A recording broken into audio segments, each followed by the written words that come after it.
finally, bilinis ako. Maglalagay tayo dito sa mga sulat. Ito, mouse. Ito pala. Pwede siya sa insects. So, sa ipis. 10 pieces na. 10 pieces ang naman ito sa isang pouch. Yan. Ito siya. Maglalagay tayo sa mga sulat. Sa cork. Pwede siya sa ipis, sa daga. Especially sa daga. Ito siya maglalagay tayo sa mga sulat. Katulad siya ng amoy ng mutbol na nilalagay para walang mga ipis or daga. Diyan. Ito pa. Doon sa taas. Doon. Lalagay tayo doon. Doon sa taas. Dapat.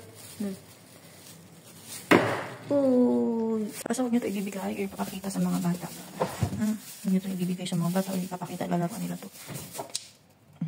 Kung may kisame kayong may butas na alam yung may possible na may mga daga, lakyan nyo namin. Kasi wala naman masama kung susubok tayo. Kaya ito mga mima, pang iwas. Yung mga ayaw mag-deads ng daga. Ito, pang iwas sa mga test, ipis, daga.